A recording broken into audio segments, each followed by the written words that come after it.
Os passos batiam atrás dele. Com o coração acelerado, ele se lançou em direção à estátua imponente, com os dedos se atrapalhando com a fenda oculta. Não deu tempo. Ele a empurrou para dentro conforme os gritos se aproximavam. Um respiro profundo. Coração batendo forte. E então ele correu, desaparecendo na escuridão, deixando seu segredo enterrado na pedra, esperando para ser encontrado. Ao longo da história, as estátuas não têm sido apenas guardiãs silenciosas do passado, elas têm sido esconderijos de segredos, alguns deliberadamente selados, outros encontrados por puro acaso. Veja as mais misteriosas delas. Em 2016, quando os especialistas australianos preparavam uma estátua de 645 anos para leilão, descobriram um segredo oculto. Uma antiga cédula de dinheiro escondida dentro de sua cabeça oca.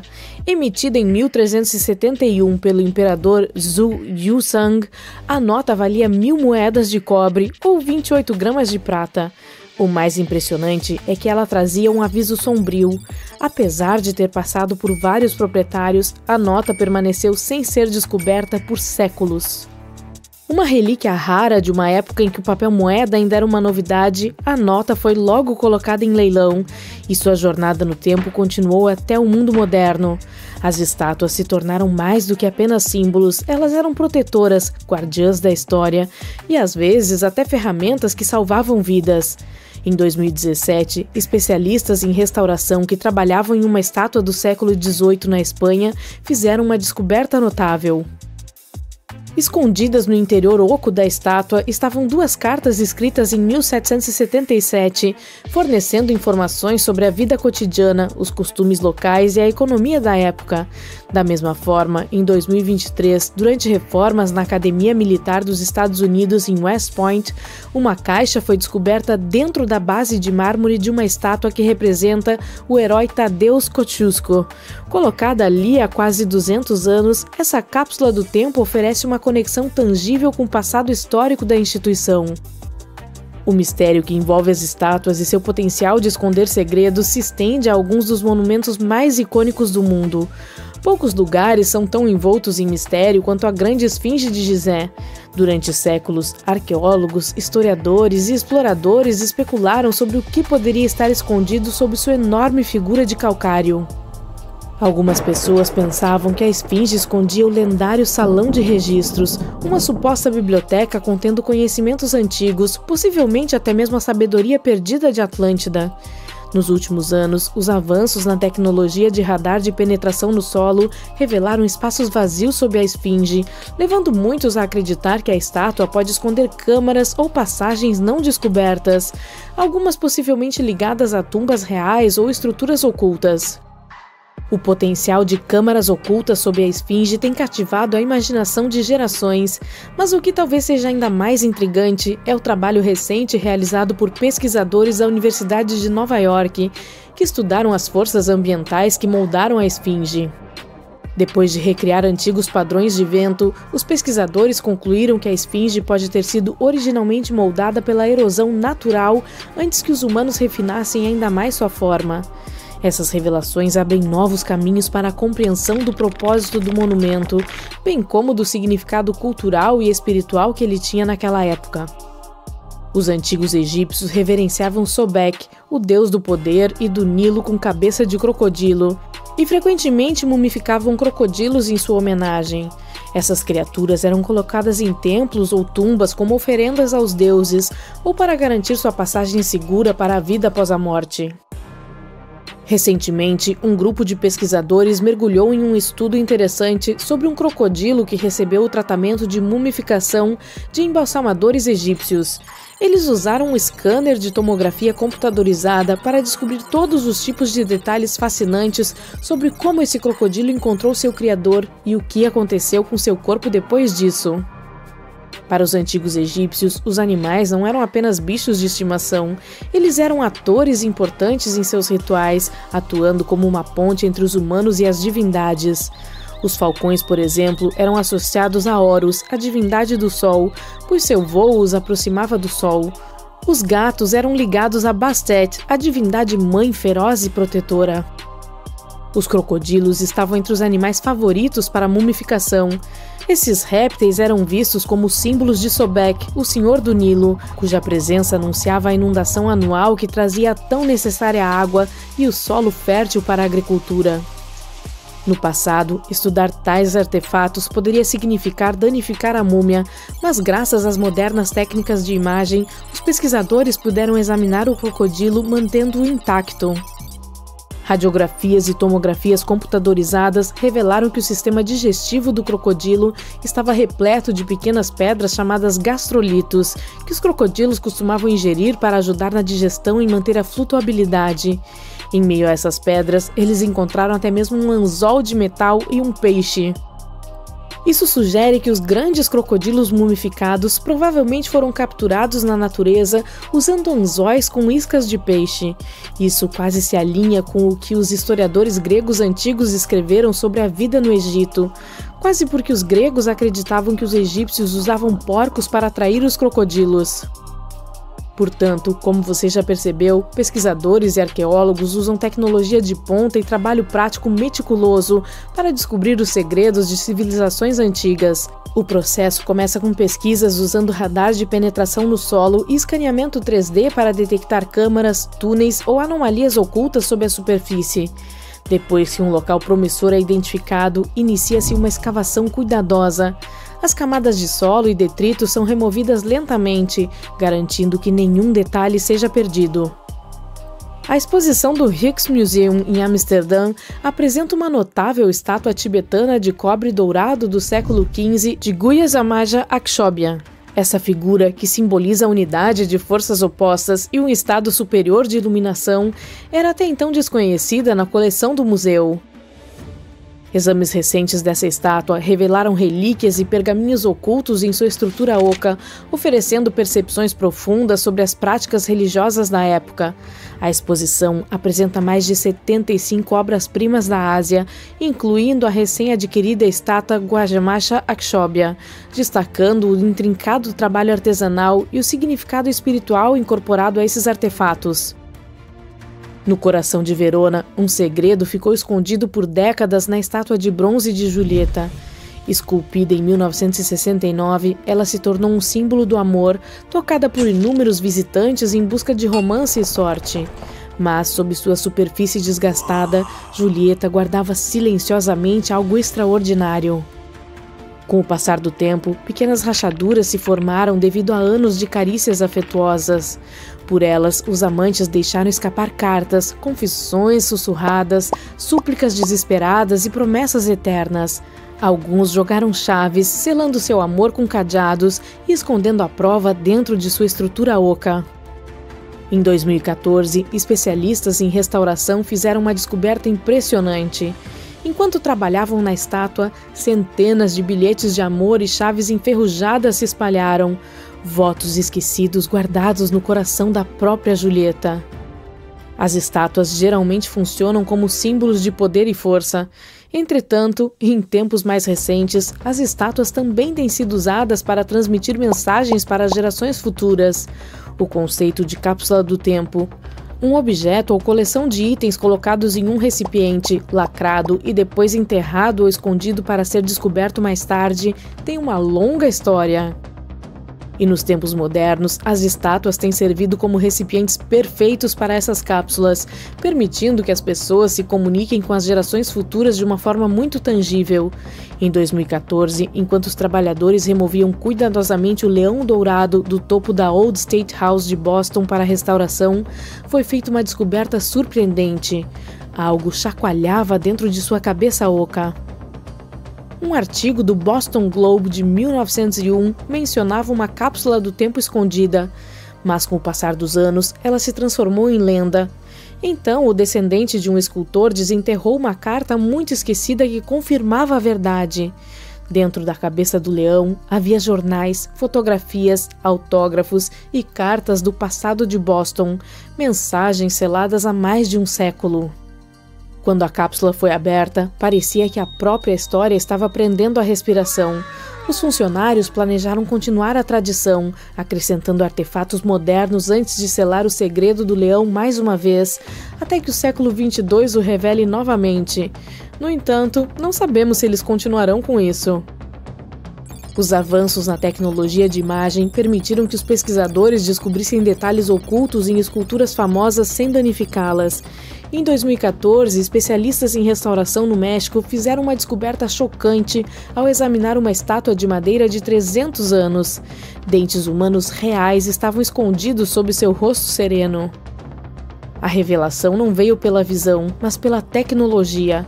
Quando os preservacionistas tiraram um raio-x da estátua, esperando encontrar detalhes estruturais, viram um conjunto perfeito de dentes embutidos na boca.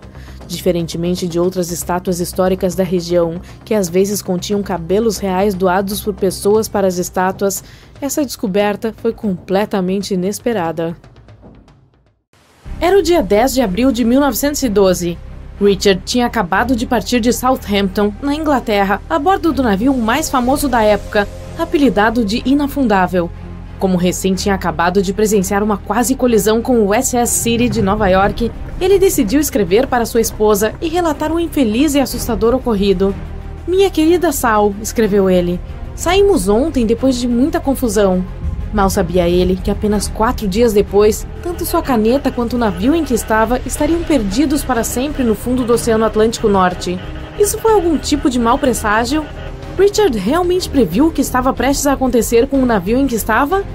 Caso você ainda não tenha percebido, o Sr. Richard Geddes estava a bordo do Titanic no dia em que escreveu a carta para sua esposa. No dia 14 de abril de 1912, o navio desapareceu para sempre. Junto com ele, tantos segredos e tesouros foram parar no fundo do oceano. Demorou até 1985 para que os destroços do navio fossem finalmente redescobertos usando tecnologia de sonar de última geração. Desde então, milhares de itens do Titanic foram recuperados, e muitos deles foram expostos ou leiloados. Coisas como joias, um colete salva-vidas, um cardápio do restaurante do navio, ou até mesmo um pedaço do carpete da cabine de primeira classe cativaram a atenção do público, assim como as muitas histórias das pessoas a bordo. Cientistas até tentaram criar estratégias para recuperar o Titanic para estudá-lo adequadamente e impedir que ele se danificasse cada vez mais no fundo do oceano.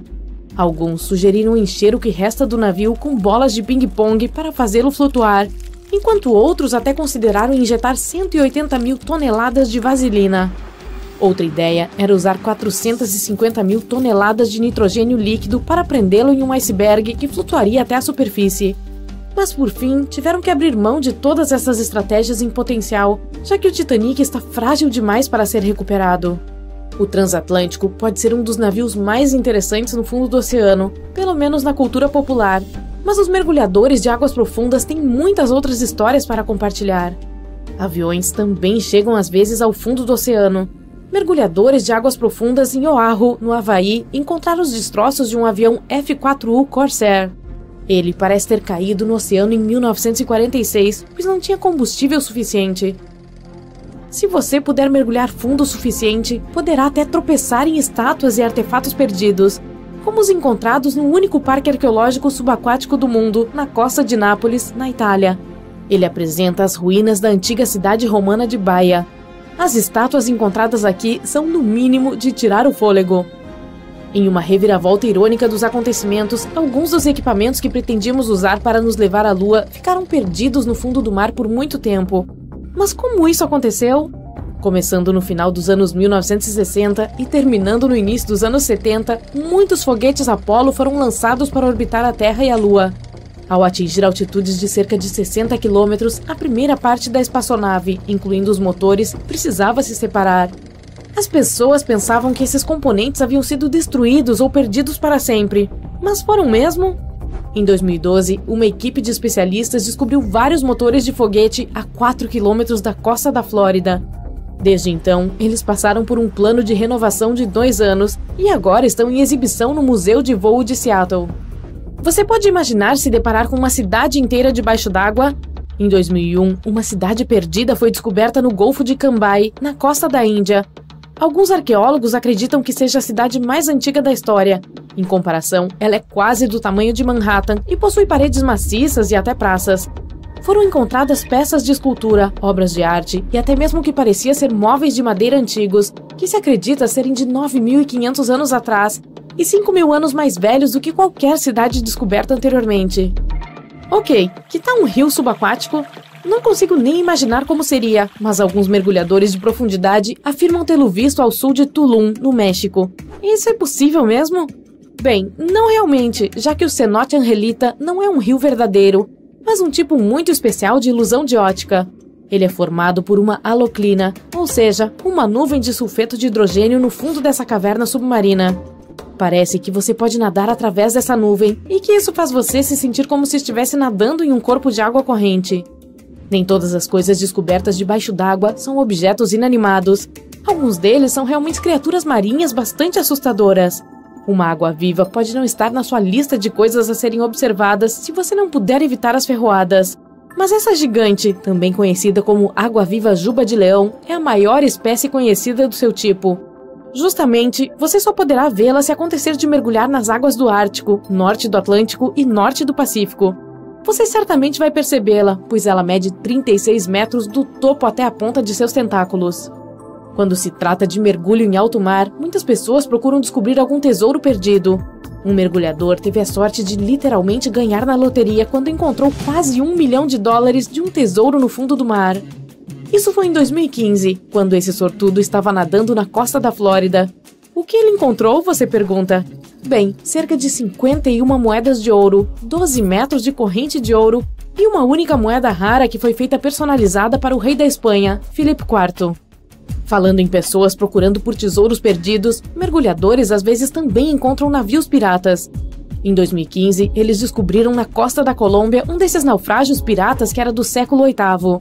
O valor desse navio esquecido foi estimado entre 4 bilhões e 17 bilhões de dólares, pois continha tesouros, pedras preciosas, ouro e inúmeros outros itens realmente valiosos. Em comparação, uma ilha inteira nas Bahamas está em disputa por 75 milhões de dólares.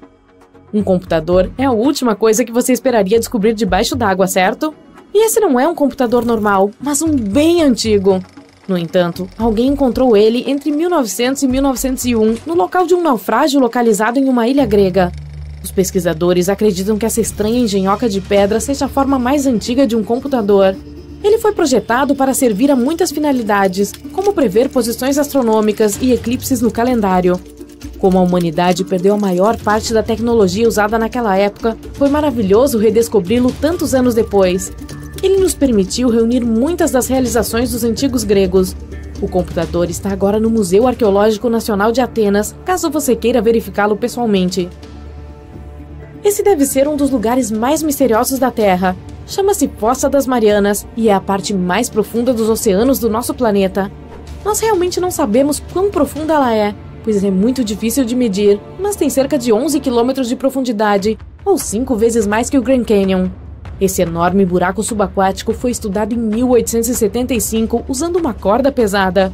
Em 2012, o diretor de cinema canadense James Cameron chegou ao fundo dele na embarcação submersível Deep Sea Challenger.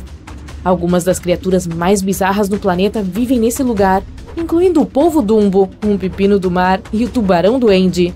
A Fossa das Marianas recebeu esse nome devido às vizinhas Ilhas Marianas, que são chamadas Las Marianas em homenagem à rainha espanhola Mariana da Áustria. As estátuas Moai estão firmes e fortes há centenas de anos. Primeiro, as pessoas se esforçaram bastante para esculpir essas grandes esculturas. Depois, simplesmente pararam de fazê-las. Por que será? Vamos investigar esse mistério. A Ilha de Páscoa, localizada a pouco mais de 4.000 quilômetros do leste do Tahiti, possui uma área de cerca de 160 quilômetros quadrados. Até hoje, é uma das mais isoladas do mundo. Antes, era coberta por florestas cheias de árvores e samambaias diferentes. Mas quando os primeiros humanos chegaram, cerca de 400 anos depois de Cristo, o verde passou a desaparecer aos poucos. E no início dos anos 1250 d.C., as estátuas Moai começaram a surgir em todos os lugares dali. Elas eram feitas com diferentes tipos de rocha, cinzas vulcânicas prensadas, basalto, traquito e escória vermelha. Por ser uma ilha vulcânica, esses eram os únicos materiais disponíveis. E assim que os construtores concluíam seu trabalho, cobriam as esculturas com pedra pómez. Os rostos delas são diferentes, mas há algo em comum: as expressões fechadas e narizes largos. Os braços foram esculpidos junto ao corpo, algumas possuem chapéus em cima das cabeças. Há quase 900 estátuas espalhadas pela ilha, de tamanhos diferentes. A altura média é de 4 metros e as maiores chegam a ter 10 metros de altura e 82 toneladas de peso. Pelo fato de terem rostos diferentes, especula-se que sejam representações e homenagens a ancestrais, chefes e outras pessoas importantes que viveram na ilha. Mas sem qualquer evidência, fica praticamente impossível descobrir a verdadeira finalidade delas. Antes, elas ficavam lindamente dispostas pelo litoral, vigiando as pessoas nos acampamentos. As costas delas ficavam viradas para o mundo espiritual do mar. Quando os europeus descobriram esses monumentos, nos anos 1700, muitos já estavam caídos. E a construção deles havia parado muito antes disso. Foi necessário muito esforço para fazer essas esculturas. Artesãos profissionais passaram um bom tempo esculpindo lentamente as estátuas com ferramentas básicas. Uma equipe de até 6 pessoas trabalhava duro durante um ano inteiro para fazer apenas uma delas. Depois, era preciso transportá-la para um local especial na ilha, percorrendo uma distância de quase 18 quilômetros. Com a ajuda de datação por carbono, especialistas conseguiram descobrir que as estátuas começaram a surgir em 1250 d.C. E aí, de repente, em 1500 mais ou menos, o processo simplesmente parou.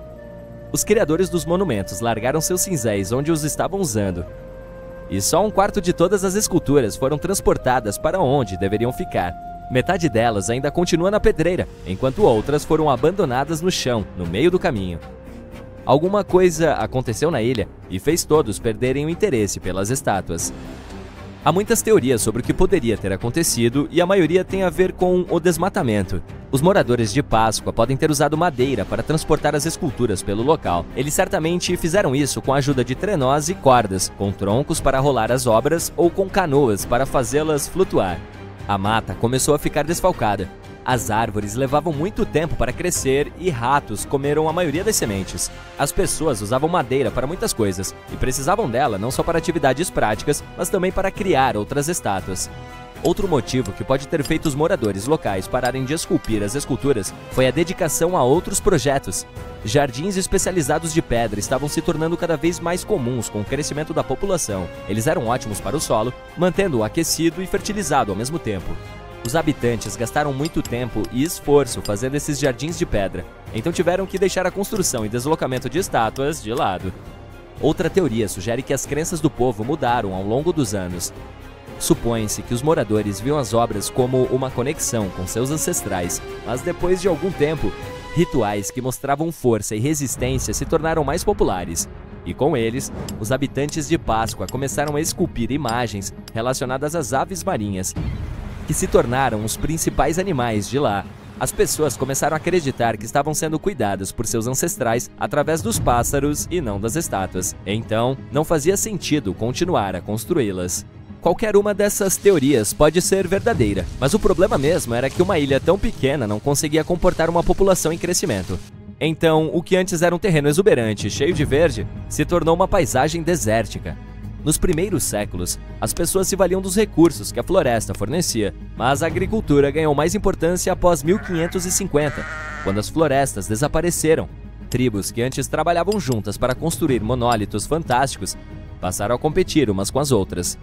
Durante essa disputa por território e recursos, as estátuas Moai foram derrubadas, pois as pessoas queriam reduzir sua importância. Ao longo dos séculos seguintes, todas as obras estavam no chão, mas nem todas propositalmente. Muitas caíram naturalmente após anos de abandono. Algumas até foram parar dentro do mar que cerca a ilha. E lá ficaram por um bom tempo. Mas essas últimas tiveram mais sorte. Foram reerguidas para serem admiradas por turistas do mundo todo. Se você resolver viajar para conhecer esse local isolado, provavelmente a primeira pergunta que vai se fazer não é como as estátuas foram feitas ou como foram transportadas. Sua dúvida será: como é que alguém conseguiu chegar neste fim de mundo? Foi um dos maiores feitos da história. os polinésios fizeram coisas extraordinárias. Desde os anos 1500 a.C., esse povo velejador começou a explorar o mundo. Com as invenções marinhas mais avançadas de sua época, eles navegavam usando catamarãs e canoas, começando pelo sudeste da Ásia e habitando muito mais lugares ao longo do Pacífico. O local mais ao norte em que viveram foi o Havaí, em 900 a.C., e a extremidade sul habitada por eles foi a Nova Zelândia, em 1200 a.C. A jornada mais distante para o leste foi, claro, a Ilha de Páscoa. Em poucas centenas de anos, esses primeiros navegantes habitaram uma área de milhares de quilômetros quadrados. Eles simplesmente memorizavam onde estiveram antes e, assim, conseguiam navegar pelo oceano. Para isso, usavam uma vasta gama de técnicas. Assistiam ao sol nascer e se pôr durante o dia e se guiavam pelas estrelas à noite. Se estivesse nublado e os navegantes não conseguissem se orientar visualmente, usavam outros métodos brilhantes. Eles observavam os movimentos das correntes marítimas, os formatos das ondas e também a bioluminescência na água. Esses sinais os ajudavam a encontrar onde ilhas específicas estavam localizadas. Esses desbravadores até entendiam como os pedaços de terra e atóis ao longe causavam interferência no ar e no movimento marinho. As aves também lhes davam alguns sinais. Algumas migravam longas distâncias de uma ilha para outra, dando aos viajantes uma noção visual da rota que deveriam seguir. Outros tipos tinham horários específicos para se alimentar, então os marinheiros sabiam quando e onde elas caçavam e as seguiam. Os vikings certamente são famosos por suas habilidades de navegação, mas enquanto usavam uma bússola solar, os primeiros polinésios confiavam inteiramente no conhecimento que tinham da natureza e se deixavam guiar por ela. As habilidades deles eram tão avançadas que, em 1769, o capitão James Cook, um explorador inglês, até contratou um navegador polinésio devido a seu conhecimento profundo dos mares. Mas o mais surpreendente foi quando o homem desenhou um mapa de cabeça. Ele cobriu uma área de 3.200 quilômetros de extensão. Nessa região, havia 130 ilhas e o navegador conhecia 74 delas por nome. No começo da viagem, o capitão Cook não deu muito ouvidos aos conselhos do polinésio. Mas ao fim da jornada, estava impressionado e até reconheceu os polinésios como possivelmente a tribo mais distribuída na Terra. Arqueólogos egípcios recentemente fizeram uma descoberta extraordinária perto do Cairo. Rufem os tambores! A múmia mais antiga e mais completa já descoberta no país. A múmia de 4.300 anos foi encontrada em um grupo de tumbas perto da pirâmide de Djoser, que remonta ao antigo Império Egípcio. Ela estava coberta por camadas de ouro. A equipe também encontrou várias outras tumbas, incluindo uma pertencente a um antigo oficial egípcio e outra pertencente a um guardião secreto, que tinha o poder de realizar cerimônias especiais. Outra tumba interessante foi a de um escritor, que apresentava as maiores estátuas já encontradas na área. Esse vasto local de sepultamento também abriga mais de uma dúzia de pirâmides e áreas de descanso. Provavelmente, uma das múmias mais famosas do mundo é a de Hatshepsut. Ela governou o Egito como uma chefe por cerca de 20 anos, construindo todos os tipos de edifícios impressionantes e criando novas rotas comerciais. Mas quando o arqueólogo Howard Carter encontrou sua tumba no Vale dos Reis, seu sarcófago estava vazio. No entanto, Carter encontrou 2 caixões em outra tumba, dos quais pertencia a ama de leite de Hatshepsut e o outro a uma mulher desconhecida. Em 2006, uma equipe de especialistas decidiu investigar se essa mulher misteriosa era a própria rainha. Eles encontraram um dente molar em uma caixa de madeira com o nome de Hatshepsut e, quando compararam com uma lacuna na boca da múmia, a correspondência era perfeita. Ramsés II foi um governante impressionante, mas foi sua múmia que acabou entrando para a história. Ramsés é considerado o faraó mais poderoso de todo o Egito, pois reinou por 6 décadas. Ele também viveu até os 90 anos de idade. Isso é incrível, considerando a época em que ele viveu. Supostamente, Ramsés II também teve mais de 100 descendentes, uma grande família. Quando faleceu, seu corpo foi originalmente enterrado no Vale dos Reis, mas alguns espertalhões tentaram roubar todos os tesouros de sua tumba. No entanto, os oficiais da época não estavam dispostos a aceitar isso, então levaram seu corpo para um local secreto para mantê-lo seguro. Avançando para o século XIX, a múmia de Ramsés II foi descoberta junto com vários outros governantes e funcionários importantes, mas ela não estava nas melhores condições. Então os arqueólogos a levaram de avião para Paris para que fosse bem mimada. O problema é que não podia ser simplesmente transportada para outro país. A única solução disponível era dar a Ramsés II seu próprio passaporte. Sua ocupação estava listada como rei, e o documento até apresentava sua foto. Você sabe, a maioria das múmias não é necessariamente conhecida por ter a pele mais hidratada, mas a de uma mulher asiática, também conhecida como Lady Di, prova o contrário. Não é essa Lady Di. Essa rica senhora dos tempos antigos foi descoberta em uma tumba ornamentada em 1971 e tinha uma aparência fabulosa, se é que podemos dizer isso de uma múmia. Graças às condições especiais de sua tumba, como a umidade do ambiente e a falta de oxigênio, seu corpo foi quase perfeitamente preservado. Sua pele era macia, seu cabelo estava ok e ela ainda era flexível. O museu, que agora exibe orgulhosamente sua múmia, também mostra uma tonelada de itens sofisticados que foram enterrados com ela, como louças e instrumentos musicais. Arqueólogos investigaram a múmia mais a fundo e descobriram que ela faleceu de um ataque cardíaco por volta dos 50 anos de idade. Embora não exista há mais de 2000 anos, Lady Di ainda está fazendo história. A múmia de Ötzi, o Homem de Gelo, foi descoberta nos Alpes em 1991. Inicialmente, as autoridades austríacas pensaram que se tratava de um alpinista moderno por estar tão bem preservado, mas na verdade, ele era da idade do cobre. Ele foi encontrado em uma passagem de montanha a mais de 3.040 metros acima do nível do mar. Ao estudar sua múmia, aprendemos muito sobre a vida na Europa da idade do cobre. Por exemplo, sabemos que ele era natural da Europa Central e gostava de comer carne. Ele também sofria de artrite, estreitamento das artérias e problemas intestinais, mas provavelmente usava acupuntura e ervas medicinais para tratar essas condições. E aparentemente, ele era muito habilidoso com ferramentas. Ele as afiou poucos dias antes de sua morte prematura. Quem sabe se ele estava esperando problemas ou apenas se preparando para um trabalho de rotina. O Rei Tut e sua história é provavelmente o que tornou as múmias famosas. Esse faraó faleceu aos 19 anos de idade, há mais de 3.000 anos, mas sua múmia ainda é uma das mais conhecidas do mundo. Quando sua tumba foi aberta em 1922, as pessoas foram à loucura porque ela ainda estava intacta, ao contrário de muitas outras tumbas reais. Ela tinha alguns caixões muito bem decorados, inclusive um feito de ouro maciço. A tumba de Tutankhamon não apenas nos deu um vislumbre da história do Egito Antigo, mas sua múmia também nos ensinou muito sobre a época em que ele viveu. A análise de DNA ajudou a identificar seus pais e revelou que o faraó tinha um raro distúrbio ósseo que poderia ter dificultado um pouco o seu caminhar.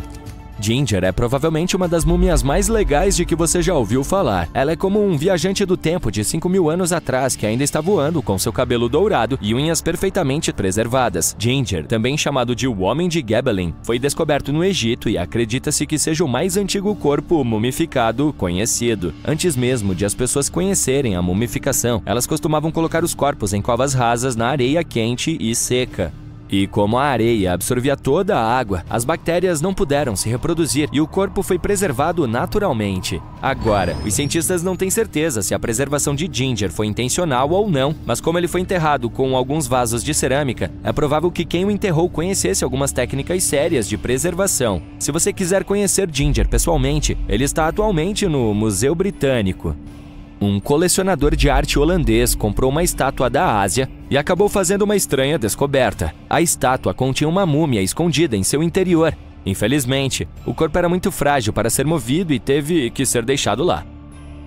A parte mais legal é que essa múmia tem mais de 1000 anos e ficou em exposição por 200 anos antes de ser envolta na estátua. Quando os cientistas fizeram uma tomografia computadorizada, descobriram que a múmia estava cheia de pedaços de papel cobertos de escritos. Os especialistas acham que ele pode ter feito uma coisa chamada automumificação, que é um processo bastante intenso, que envolve uma dieta especial e chá que torna seu corpo menos propenso às bactérias. Apenas algumas pessoas conseguiam realizar esse ritual, e aqueles que conseguiam eram muito respeitados.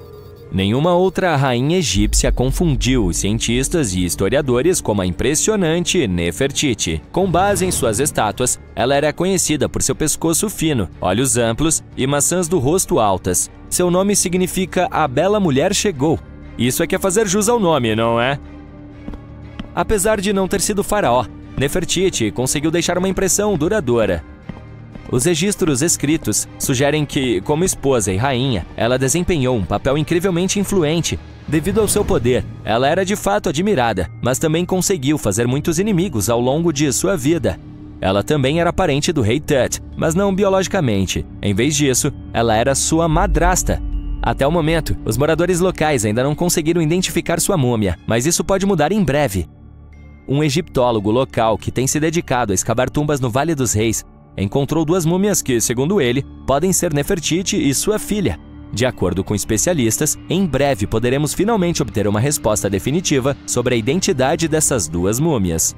E se uma delas for de fato Nefertiti, poderemos ter uma grande surpresa. A análise de DNA e as tomografias computadorizadas da múmia podem nos dar a imagem mais completa e precisa que já vimos da rainha. É uma loucura pensar que apenas arranhamos a superfície do que existe sob o Egito moderno. Nefertiti governou durante uma época de grande poder e prosperidade no Egito, mas infelizmente faleceu em um período de turbulência social, o que fez com que seu túmulo fosse perdido. Túneis, metrô, sistemas subterrâneos e até passagens secretas para as casas dos ricos e famosos. Por que precisamos de túneis, você pode se perguntar?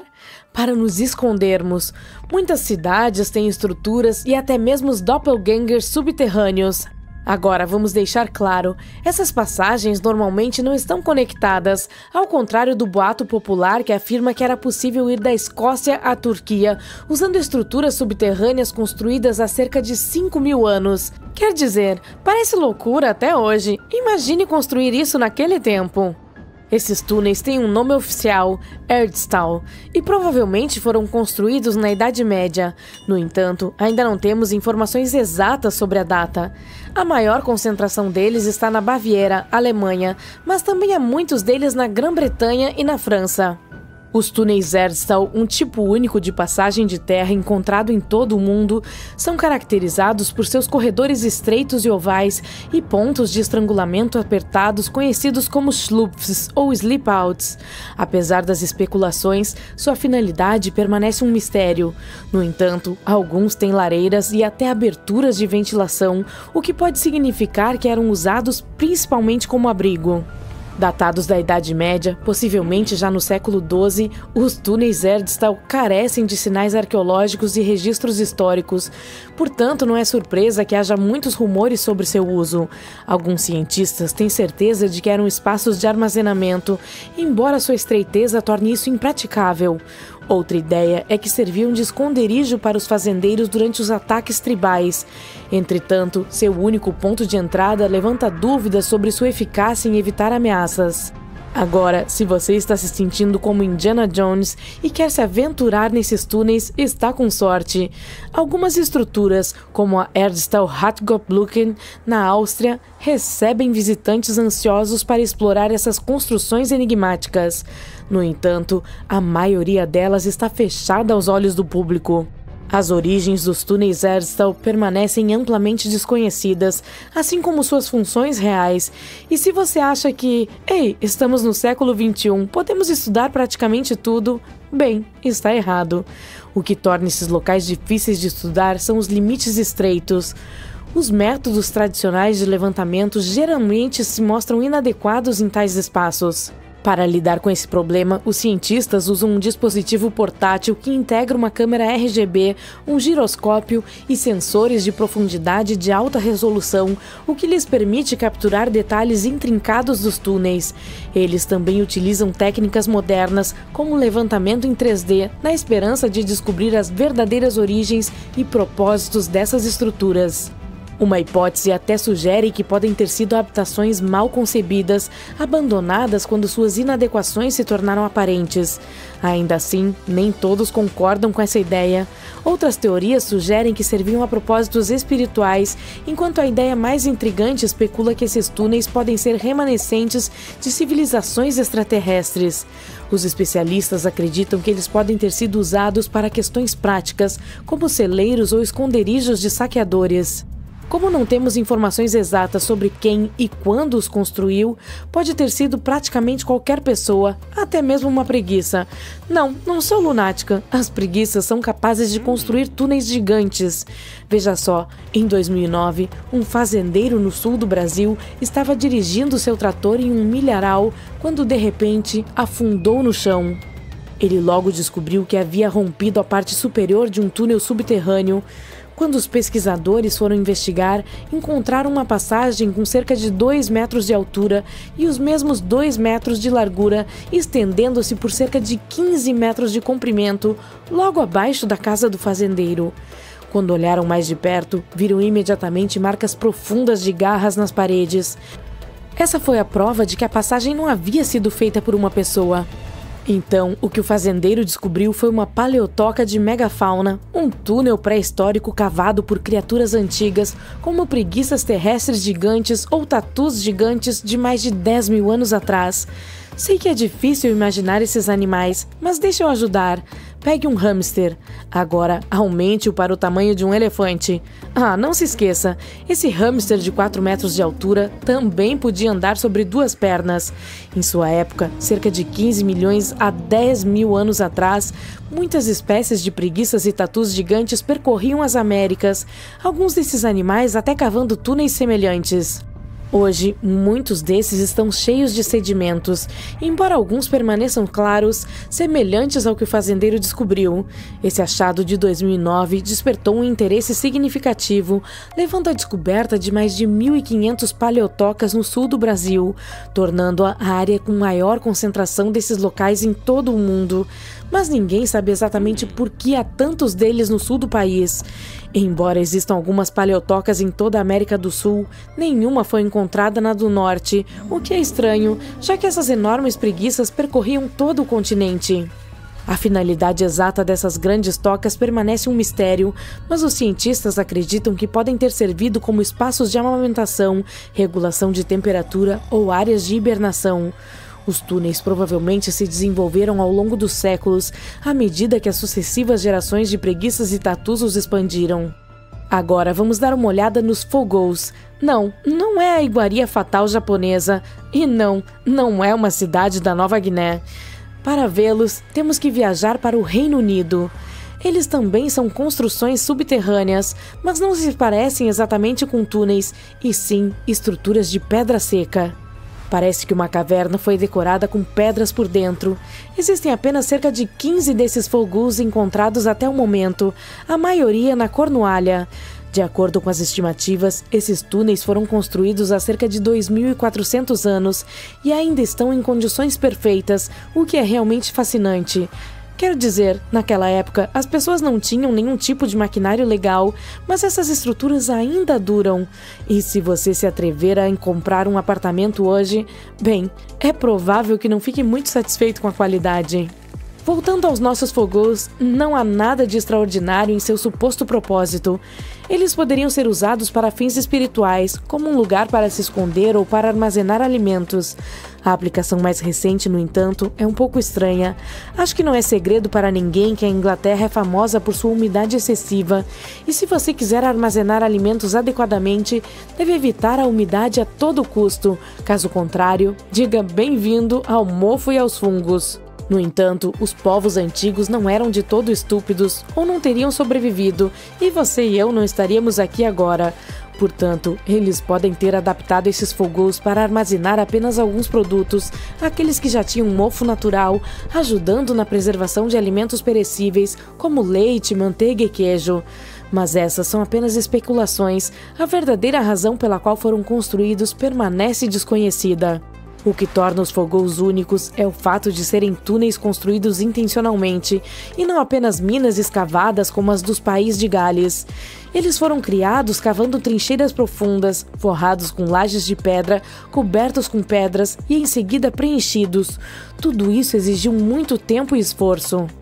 Ainda assim, por mais difícil que tenha sido sua construção, as cidades ao redor do mundo são geralmente erguidas sobre intrincados sistemas de túneis, cada um exclusivo de sua localização. Por exemplo, Paris é famosa por suas extensas pedreiras subterrâneas que foram abandonadas há anos, mas ainda representam um risco de colapso em certas áreas acima. Londres possui uma das maiores redes de túneis do mundo, incluindo muitas que foram criadas especialmente para fins militares.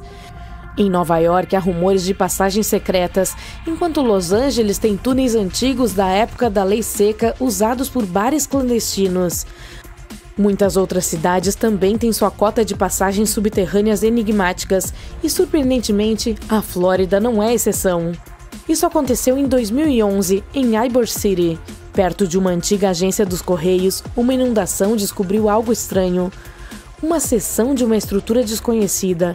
Naquela época, as pessoas não prestaram muita atenção ao fato, então foram necessários mais 7 anos para descobrir algo realmente fascinante.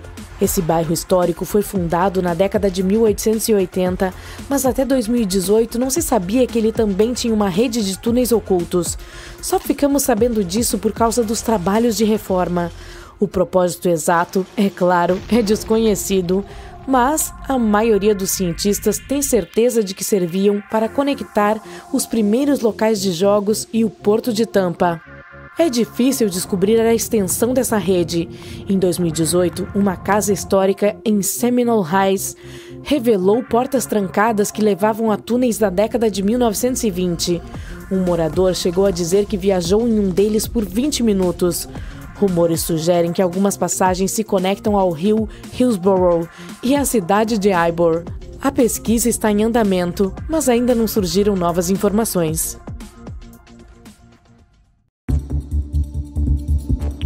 Este vilarejo escondido se chama Aogashima. Ele fica bem no meio de uma cratera vulcânica no sul do Japão, mais ao norte da Micronésia. A história conta que um vulcão entrou em erupção no mar Filipino nos anos 1780, causando muita destruição na comunidade que vivia ali perto. Metade da população conseguiu escapar da grande erupção e voltou anos depois para reconstruir o vilarejo. Atualmente, cerca de 160 pessoas estão vivendo lá tranquilamente, apesar de o vulcão ainda ser considerado ativo. Huacatina, no Peru, fica em um dos climas mais áridos do mundo. Mesmo assim, é uma linda cidade, cercada por exuberantes palmeiras. Lá também há uma lagoa, que, segundo os moradores, tem propriedades cicatrizantes. O povoado conta com pouco mais de 90 moradores que gerenciam pequenos negócios. A maioria deles usa a areia como recurso principal. Alguns oferecem surf na areia ou até jantares luxuosos no deserto. Por mais de 500 anos, um pequeno grupo de pessoas mora na beira de um penhasco chamado a Montanha Verde. Esse é um dos locais mais remotos em Omã e do mundo todo. A única forma de chegar lá é a pé, de mula ou usando um quadriciclo. Esta é Alsogara, e você precisa subir uma escada de pedra íngreme por 20 minutos para chegar lá. O vilarejo surgiu quando os moradores dali esculpiram suas casas na pedra de montanha para se protegerem de tempestades e do frio. 5 famílias da tribo Al-Shariki ainda chamam este lugar de casa, cerca de 25 pessoas no total. Muitos outros vilarejos como este podem ser encontrados na região, mas Alsogara é especial porque é o único que ainda é habitado. Até 14 anos atrás, não havia nem eletricidade ou rede telefônica por lá. A estrada mais próxima ficava a 14 quilômetros de distância, e como não havia escolas, as pessoas aprendiam a ler e escrever em casa, com os parentes mais velhos. Até hoje, os moradores continuam construindo suas casas, esculpindo-as diretamente na montanha de pedra. Um dos lugares mais belos da Grécia é Monemvasia, uma cidade-castelo localizada no sudeste de Peloponeso. Ela foi feita para ficar invisível para quem está em terra firme, a fim de trazer mais segurança. Só quem está no mar consegue vê-la. Para chegar lá, é preciso passar por um caminho estreito que a conecta ao continente. Isso faz jus ao seu nome, que traduzido significa uma só passagem. Monemvasia foi construída na Idade Média, exclusivamente entalhada na montanha de pedra. Hoje em dia, muitas mansões se transformaram em pousadas e hotéis de luxo. Além de ter uma arquitetura maravilhosa e estar lindamente preservado, esse lugar também é cercado por águas cristalinas. Uma cidade sem ruas? Temos. Arrume sua mala e vamos para Giethoorn, na Holanda. Isso se você não tiver medo de andar de barco. A cidade é muito tranquila, provavelmente porque todos andam pelos canais. Até o correio é entregue por via aquática. Como não há tráfego de carros e as pessoas quase não saem passeando por aí, a cidade é uma calmaria só, tão calma que o barulho mais alto que se pode ouvir é grasno de um pato de vez em quando. No começo, esse lugar era apenas um cenário de filme, mas Hobbiton, na Nova Zelândia, ainda existe, mesmo depois das filmagens de Senhor dos Anéis e Hobbit terem acabado.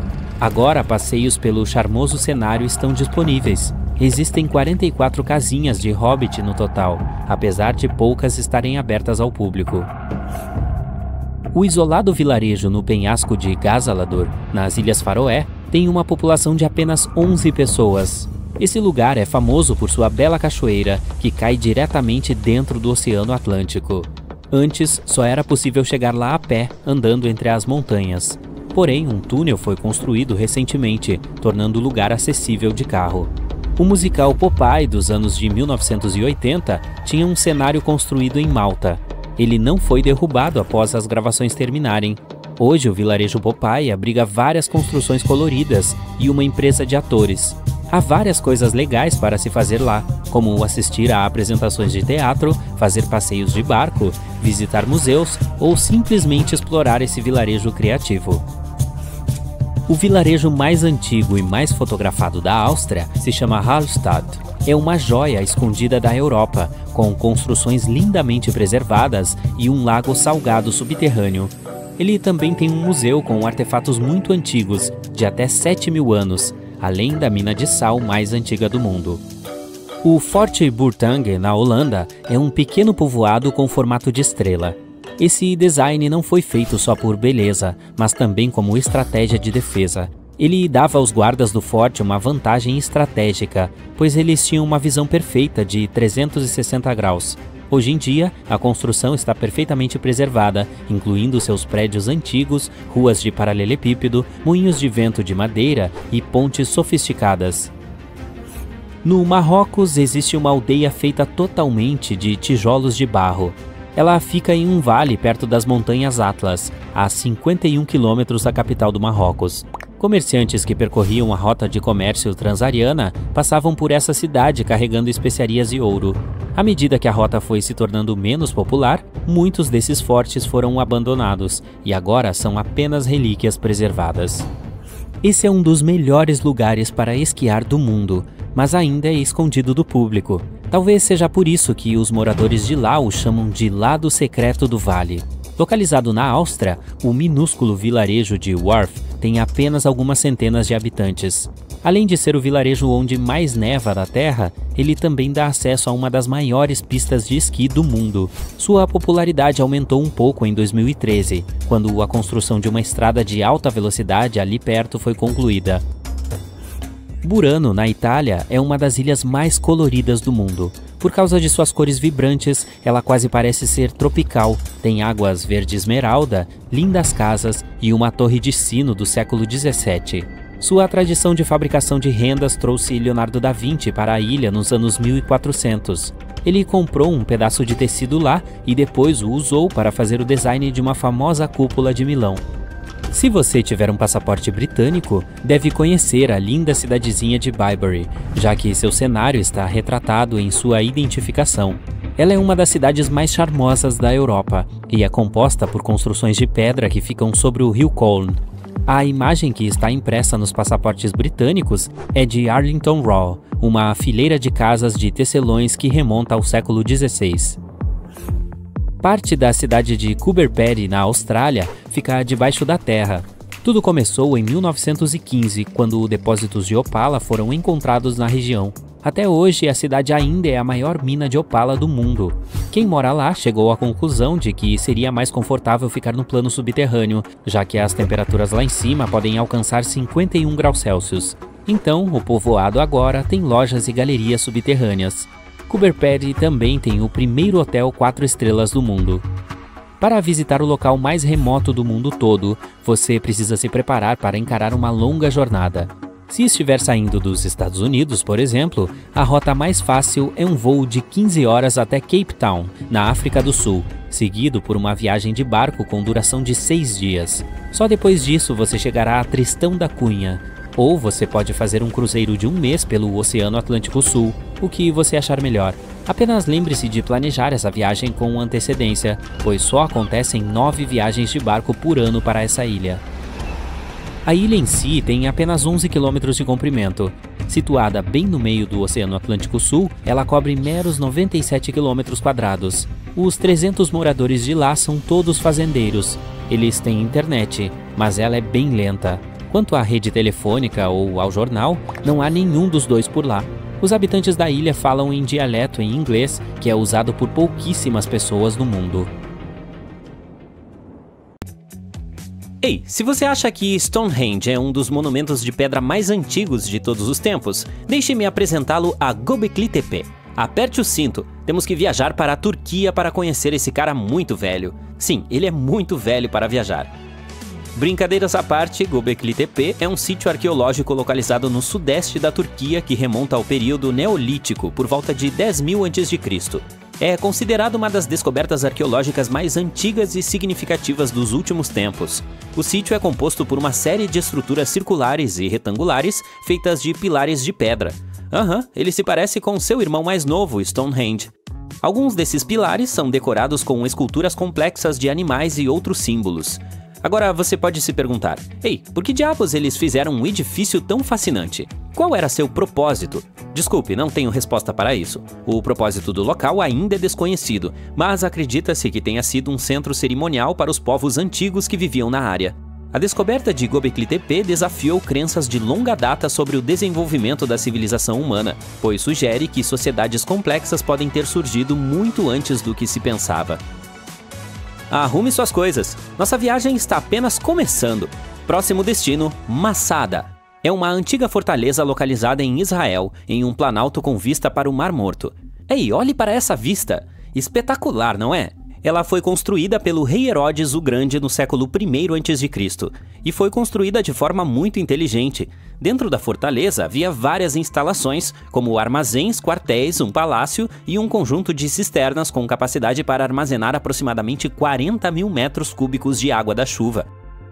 As pessoas que viviam no local acreditavam que o escoamento coletado de um único dia de chuva poderia fornecer sustento para mais de 1.000 pessoas por um período de 2 a 3 anos. O acesso à fortaleza era limitado a 3 caminhos íngremes e sinuosos que levavam a portões fortificados. Ainda assim, em um determinado momento, a fortaleza foi ocupada por pessoas que haviam fugido de Jerusalém depois que a cidade foi capturada pelos romanos. Eles resistiram aos invasores por vários meses, mas acabaram sendo derrotados. Mas essas pessoas não se renderam. Não posso dizer que houve um final feliz, mas a história de Masada se tornou um símbolo de resistência e bravura. Hoje, Masada é uma atração turística popular e um patrimônio mundial da Unesco. O próximo voo será curto. Vamos dar um pulo no Egito para ver o complexo do Templo de Karnak. Trata-se de um vasto complexo de templos egípcios antigos localizado na cidade de Luxor, no Egito. Foi construído durante um período de 2.000 anos e cobre uma área de mais de 0,8 km². O complexo é dedicado à adoração da divindade Amêndoa Rocha, Amun-Ra, que foi um dos centros religiosos mais importantes do Antigo Egito. O complexo de templos de Karnak é composto por vários templos, capelas e outros edifícios, incluindo o grande templo de Amon, o templo de Khonsu e o templo de Ptah. O grande templo de Amon é o maior e mais impressionante templo do complexo, com colunas enormes, estátuas e outras decorações. Uma das características mais famosas do complexo do Templo de Karnak é a Avenida das Esfinges, uma longa avenida ladeada por estátuas de esfinges que vai da entrada do complexo até o grande templo de Amon. Outra característica notável é o Hypostyle Hall, que é um salão enorme com 134 colunas com mais de 21 metros de altura. O complexo do Templo de Karnak é uma atração turística popular e um patrimônio mundial da Unesco. É considerado um dos sítios arqueológicos mais importantes do Egito e oferece uma visão fascinante da religião e da cultura do Antigo Egito. Ei, não podemos embarcar no próximo voo e deixar o Egito até vermos a Pirâmide de Djoser. A propósito, ela tem outro nome, também é conhecida como Pirâmide de Degraus. Esse antigo sítio egípcio está localizado em Saqqara. foi construído no século 27 a.C. para o faraó Djoser por seu arquiteto Imhotep, que é considerado uma das figuras mais importantes da história egípcia. Os cientistas acreditam que essa pirâmide é a primeira estrutura monumental construída inteiramente de pedra e é um exemplo importante da arquitetura egípcia primitiva. Originalmente, a pirâmide tinha 61 metros de altura e era cercada por um complexo de edifícios e pátios. Ela foi construída em 6 camadas, cada uma menor do que a anterior, o que lhe confere uma aparência distinta de degraus. A pirâmide foi usada como local de sepultamento do faraó Djoser e era cercada por uma vasta necrópole que continha os túmulos de muitos outros oficiais importantes. A pirâmide de Djoser passou por várias reformas e acréscimos ao longo dos séculos, incluindo a adição de um revestimento de calcário que cobria a estrutura original em degraus. No entanto, grande parte da pirâmide foi destruída com o tempo e atualmente apenas o núcleo central permanece. Apesar disso, ela continua sendo um importante sítio arqueológico e uma atração turística popular no Egito. Muito bem, estamos prontos para seguir em frente. Há mais uma descoberta bem recente que temos que ver hoje. A Torre de Jericó só foi descoberta durante escavações nas décadas de 1950 e 1960. Trata-se de uma antiga torre de pedra localizada na cidade de Jericó, na Cisjordânia. Assim como o Göbekli Tepe, acredita-se que essa seja uma das estruturas de pedra mais antigas do mundo, datando de aproximadamente 8.000 a.C. A torre tem mais de 8,5 metros de altura. É composta de 2 seções principais, uma torre interna e uma torre externa, que são conectadas por uma série de escadas. O propósito da Torre de Jericó não é totalmente claro, mas acredita-se que ela tenha servido como estrutura defensiva ou torre de vigia. Ela também pode ter tido um significado religioso, pois estava localizada perto de uma fonte sagrada. A Torre de Jericó é um importante sítio arqueológico e forneceu informações valiosas sobre o início da história da civilização humana.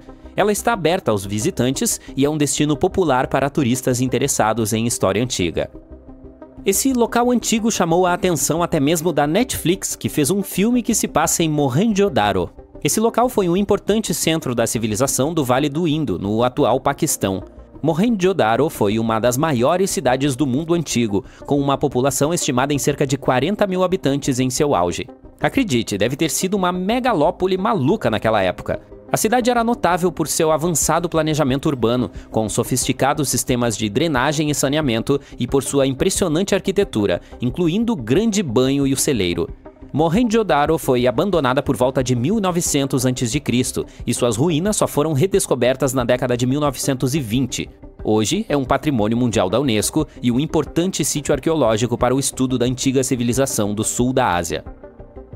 Estamos indo para um país minúsculo que tem uma história impressionante. Bem-vindo a Malta! Os templos de Gantia são um sítio neolítico localizado na ilha mediterrânea de Gozo. Eles são provavelmente uma das estruturas independentes mais antigas do mundo, datando de cerca de 3.600 a 3.200 a.C. Os templos consistem em 2 estruturas megalíticas, cada uma com várias salas e altares. O nome Gantia significa Torre do Gigante em maltês, pois as pessoas acreditavam que somente gigantes poderiam ter construído estruturas tão grandes. Acredita-se que os templos tenham sido usados para fins religiosos e são considerados um importante exemplo de arquitetura pré-histórica. Eles foram incluídos na lista de Patrimônio Mundial da Unesco em 1980. Você deve estar muito cansado, mas há mais um lugar que temos que visitar hoje. Nosso avião já está pousando na Armênia e estamos aqui para ver o Templo de Garni. Este está bem preservado. Esse templo data do século I d.C. Ele foi construído pelo rei Tiridates I como uma dedicação à divindade do sol Mir. Infelizmente, o templo foi destruído no século XVII durante um terremoto, o que é bastante comum nessa área, mas foi reconstruído mais tarde no século XX. Hoje, ele é uma atração turística popular e está listado como Patrimônio Mundial da Unesco. A maioria de nós acreditou por muito tempo que Stonehenge, um dos monumentos mais emblemáticos do mundo, era um calendário antigo por causa de seu alinhamento com os solstícios de verão e inverno. Mas ninguém conseguia descobrir como isso realmente funcionava. Agora, uma equipe de pesquisadores publicou outro estudo. Acontece que Stonehenge pode ter funcionado como calendário solar. Ele tem um princípio semelhante ao calendário solar que os antigos egípcios costumavam ter, aquele baseado em um ano composto de 365,25 dias. Cada uma das pedras desse grande e misterioso círculo de Sarsens representa um dia dentro do mês. Sarsens é como são chamadas essas enormes pedras. Na verdade, ele é um calendário permanente por meio do qual as pessoas podiam acompanhar cada pôr do sol do solstício de inverno. Dessa forma, quem morava perto de Stonehenge, que hoje fica em Wiltshire, no Reino Unido, poderia acompanhar os dias e meses do ano. Todos nós agora entendemos esse misterioso sistema de calendário por causa dessa descoberta interessante em 2020. A equipe identificou a fonte de 50 dos 52 Sarsens que compõem o icônico círculo de pedras que todos conhecemos. Eles analisaram a composição química desses Sarsens e rastrearam suas origens em Westwoods, Wiltshire, que fica a cerca de 24 quilômetros do monumento. Esses 50 Sarsens não apenas vieram do mesmo local, mas também foram colocados em sua posição atual aproximadamente ao mesmo tempo. Eles formam o círculo externo de Stonehenge, com um anel interno em forma de ferradura. Perto do centro do monumento, existem rochas menores, conhecidas como Bluestones. A equipe rastreou a origem delas até o país de Gales e também descobriu que os Sarsens compartilham uma composição química em comum. Mais de 99% de sílica com oligoelementos, ferro, alumínio e cálcio. 2 Sarsens eram diferentes entre si e também diferentes da formação principal. Esses Sarsens foram organizados em 3 formações diferentes em Stonehenge. 30 deles formaram esse enorme círculo de pedra que domina o monumento. 4 pedras das estações ficam em um formato retangular fora do círculo, enquanto as demais, localizadas dentro do círculo de pedras, foram construídas em forma de 5 trilitos. Um trilito é quando você tem 2 pedras verticais com um lintel horizontal em cima.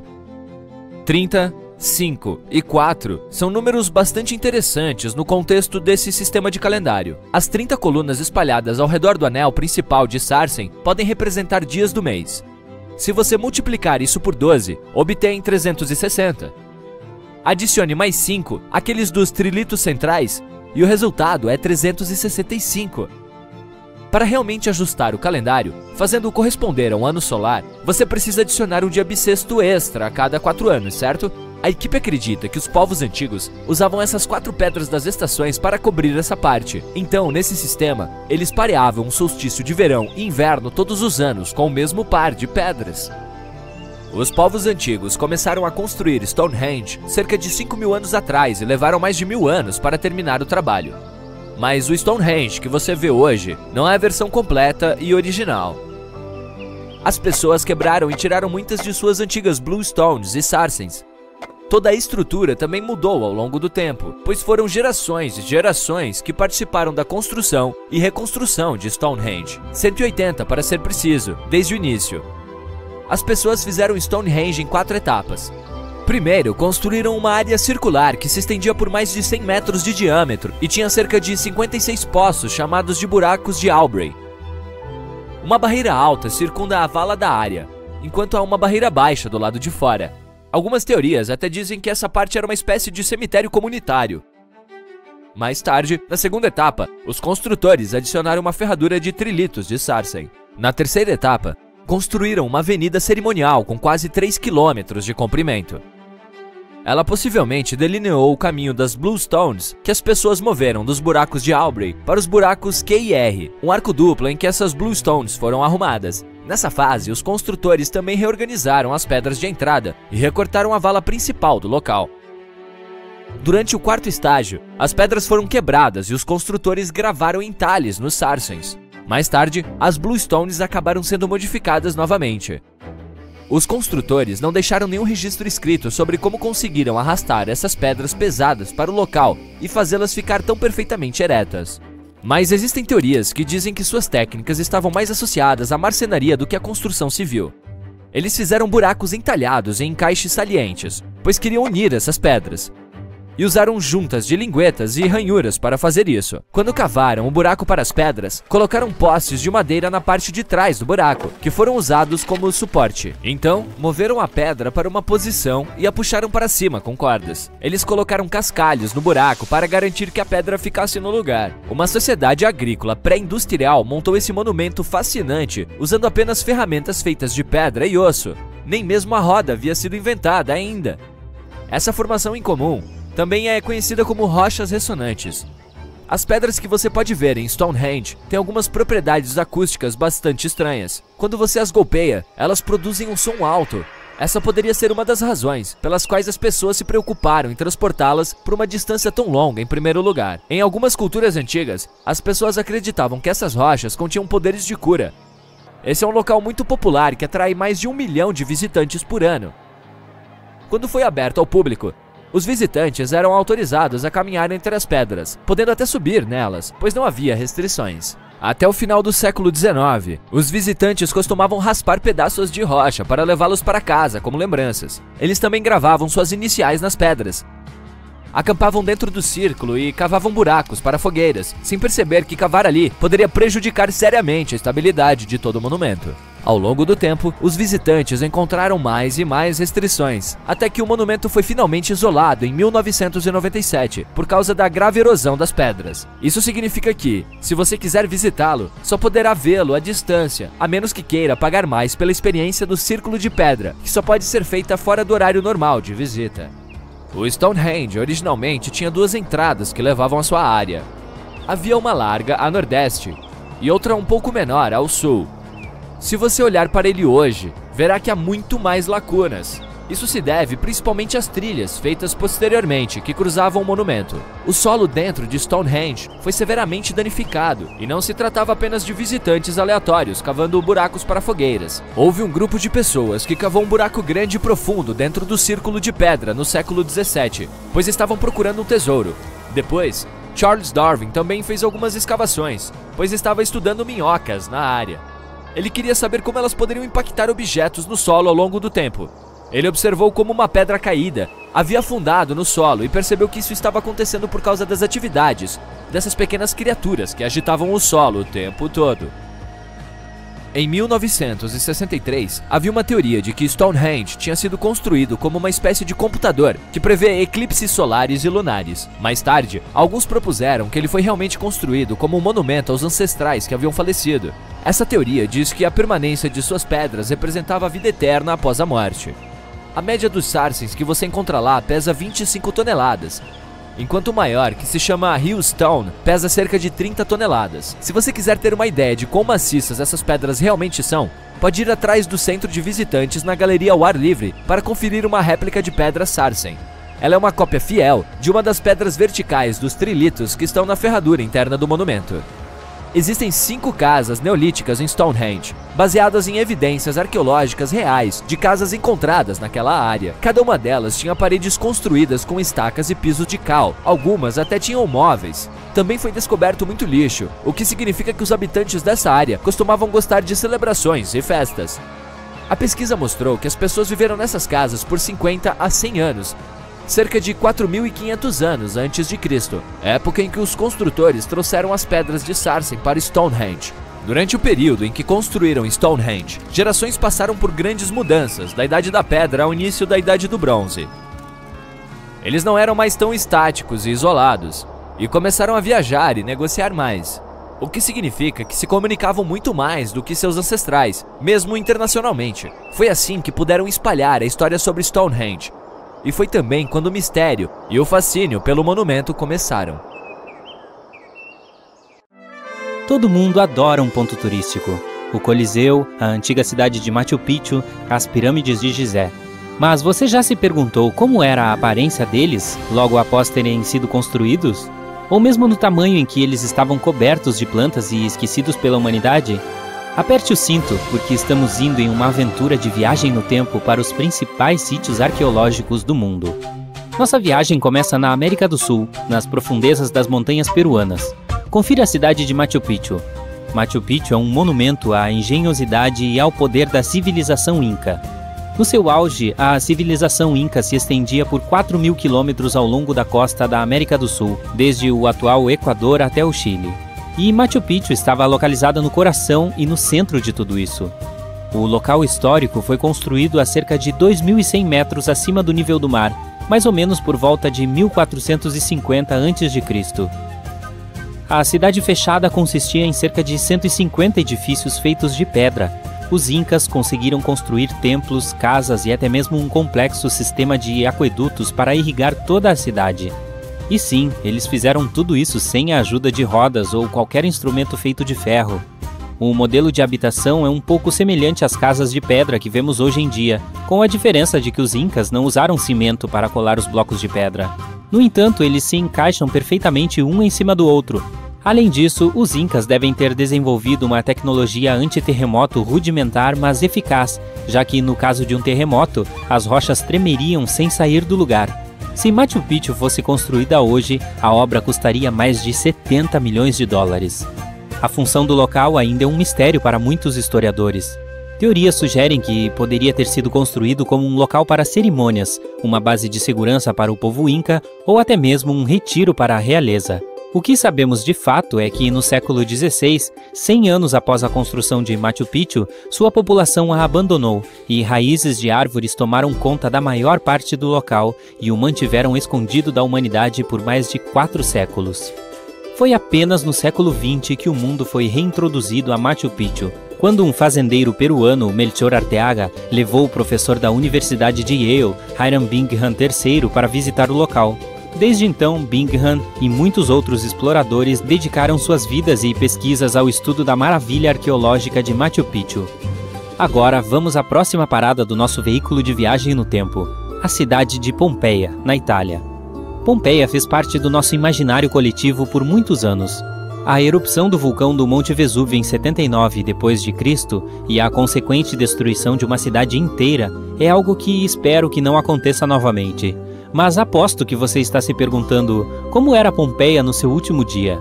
Demorou 18 horas para que as ruas, mercados, casas e fóruns de lá fossem enterrados sob milhões de toneladas de cinzas vulcânicas.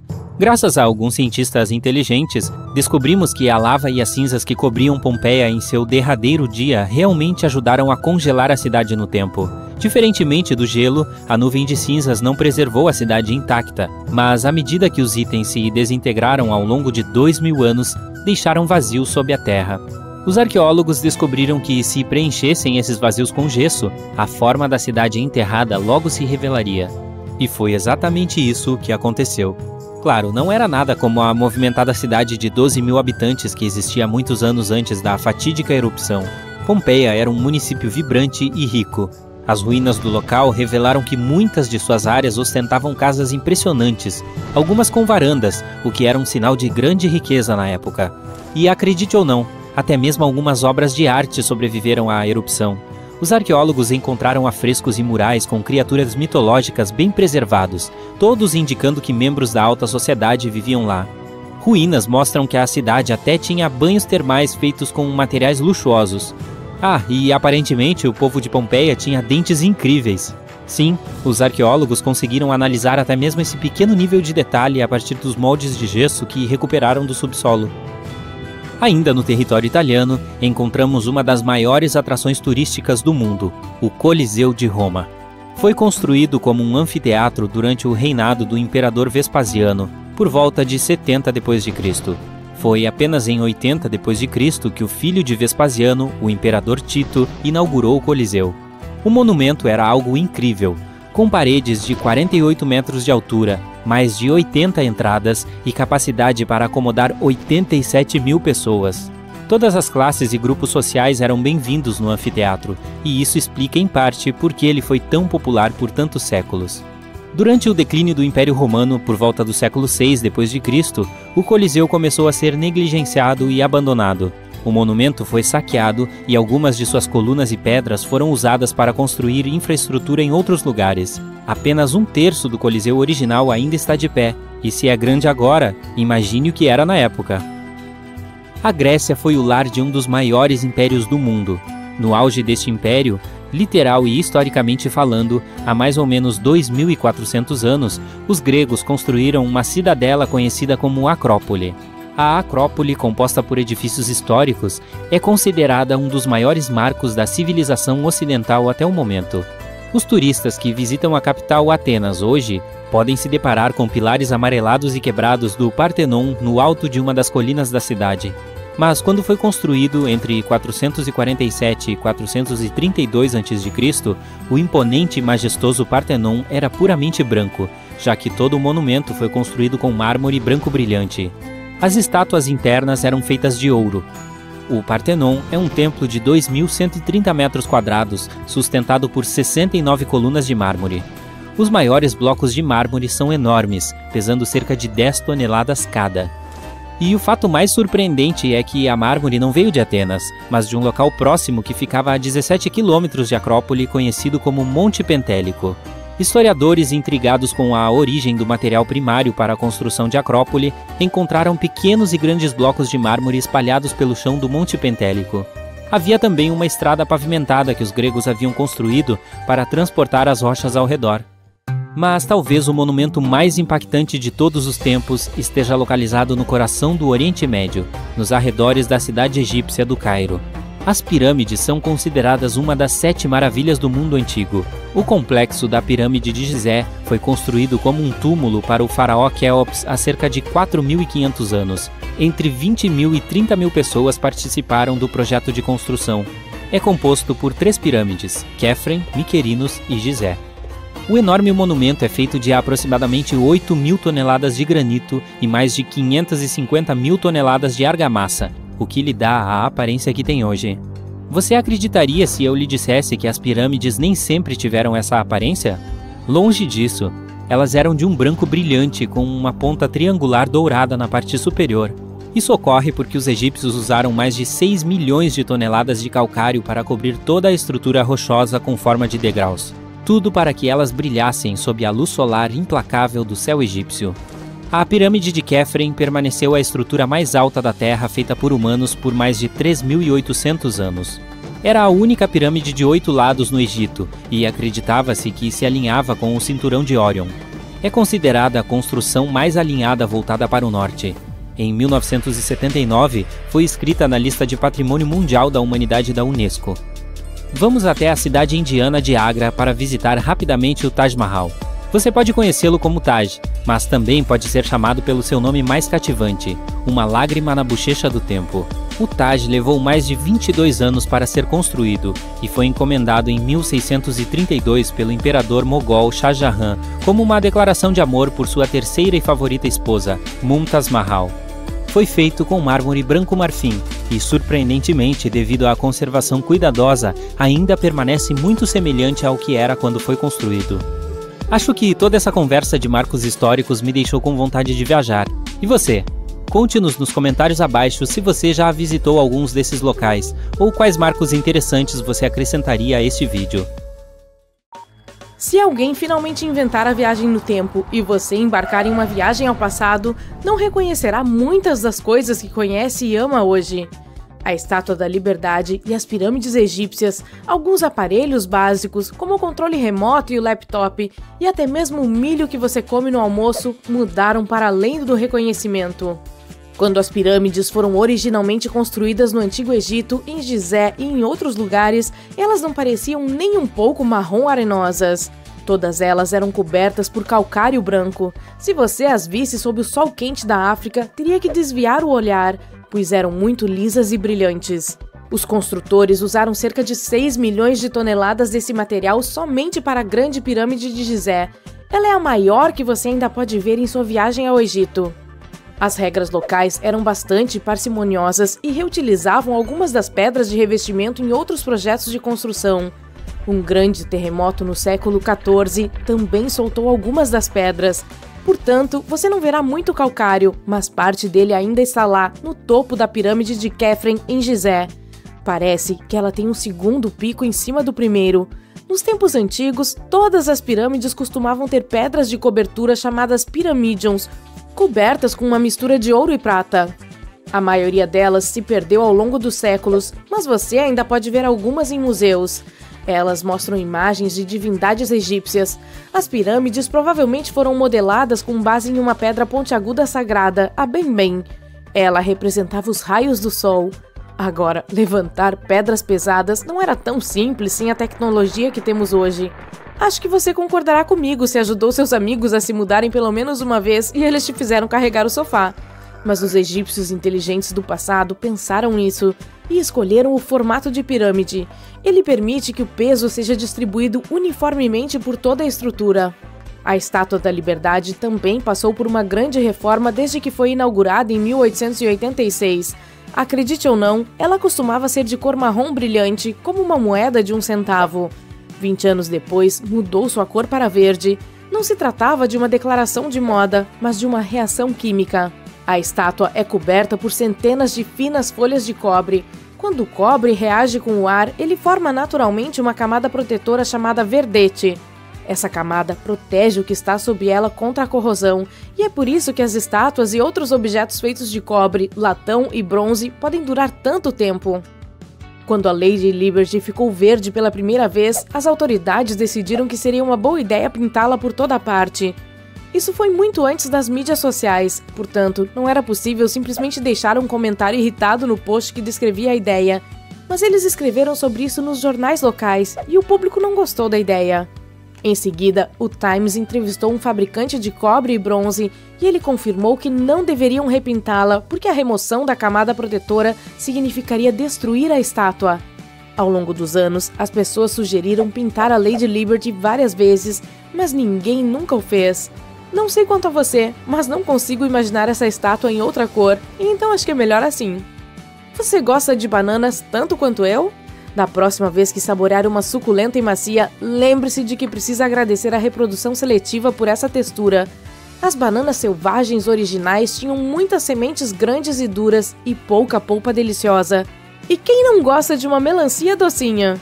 Ela tem uma história de mais de 5.000 anos e costumava ter uma polpa amarga, branco-amarelada e era muito difícil de abrir. A reprodução seletiva salvou o dia novamente e as melancias ficaram muito mais doces.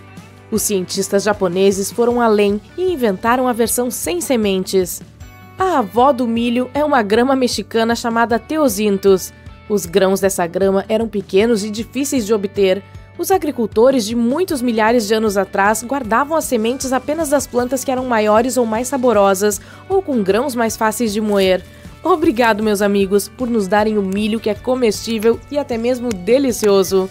E imagine só, os abacates selvagens eram tão pequenos que cabiam facilmente na palma da mão. O caroço deles era tão grande que você não encontraria muito material comestível em seu interior. Eles também tinham uma casca muito mais dura do que as que estamos acostumados. Você provavelmente não conseguiria trabalhar muito sem o seu querido computador de hoje, mas não sei dizer exatamente a quem agradecer por essa invenção. O ABC de 1942 é um dos concorrentes ao título de primeiro computador. É a abreviação de Atanasoff Berry Computer, computador Atanasoff Berry, que recebeu o nome de seus inventores na Universidade Estadual de Iowa. O ABC pesava mais de 300 quilos. Sim, o seu deve ser bem mais leve do que isso. Esse grandalhão consistia em cerca de 300 tubos de vácuo e tinha um tambor rotativo, um pouco maior que uma lata de tinta, que continha pequenos capacitores. Um capacitor é um dispositivo capaz de armazenar uma carga elétrica, como uma bateria. O ABC podia resolver problemas com até 29 variáveis diferentes para ajudar os cientistas a economizar tempo.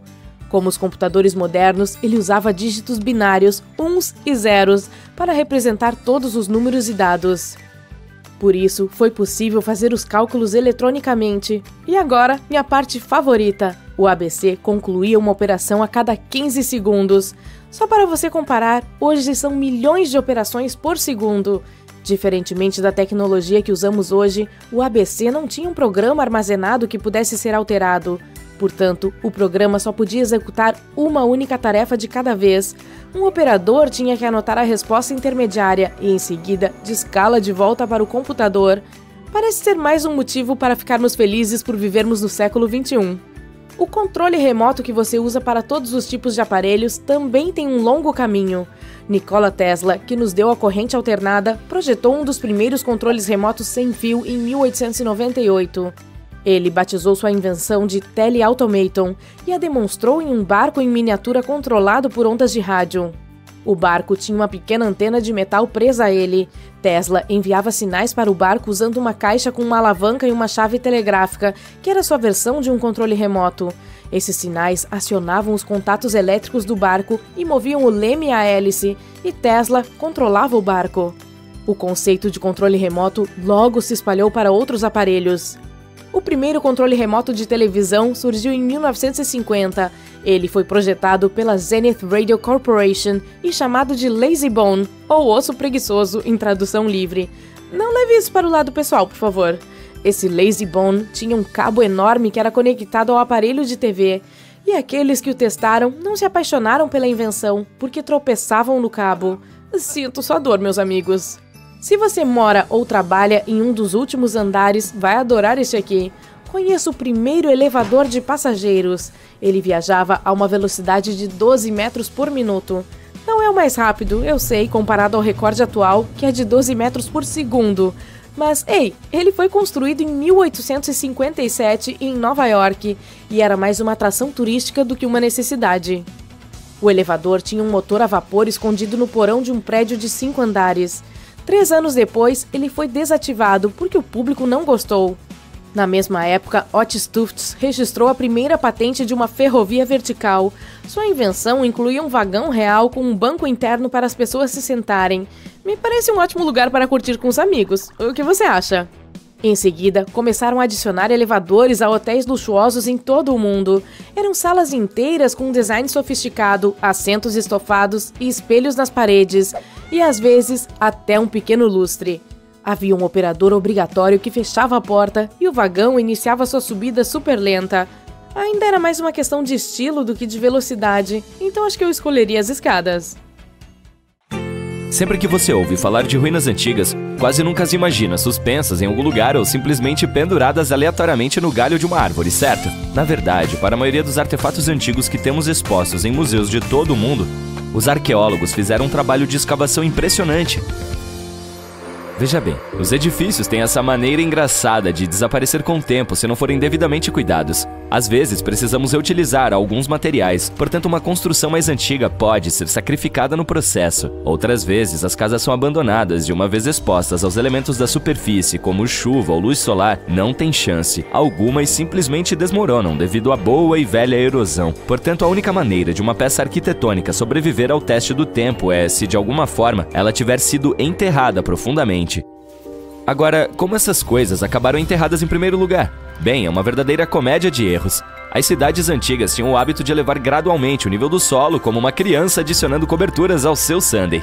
Veja, nesses assentamentos as pessoas estavam sempre ocupadas coletando alimentos e materiais de construção para acompanhar a população em constante crescimento. Mas quem tem tempo para lidar com resíduos e lixo? Essa tarefa não estava exatamente no topo da lista daquela época. Portanto, quando se tratava de construir novas casas, as civilizações antigas achavam muito mais fácil economizar seu suor e lágrimas empilhando os escombros e construindo por cima. Mas isso não é tudo. Ocasionalmente, os rios também inundavam e depositavam uma camada de sedimentos no chão das cidades, encapsulando ainda mais essas construções antigas. E nessas regiões secas, como o deserto, onde o vento gosta de exibir seus movimentos de dança com areia e poeira, você pode apostar que era uma luta constante manter os estabelecimentos limpos.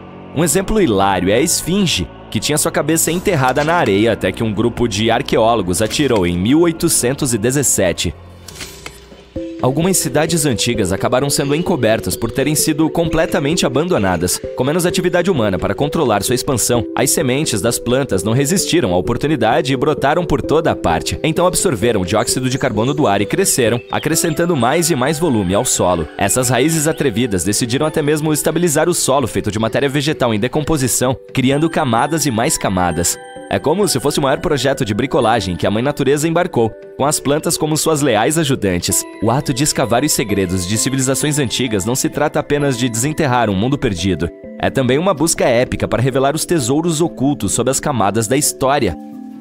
Mas em primeiro lugar, como os arqueólogos sabem onde cavar? Se tudo está coberto por camadas e mais camadas de sedimentos, detritos e raízes de plantas, esses especialistas devem ter algum tipo de sistema no qual se baseiam antes de embarcar em um novo projeto, certo?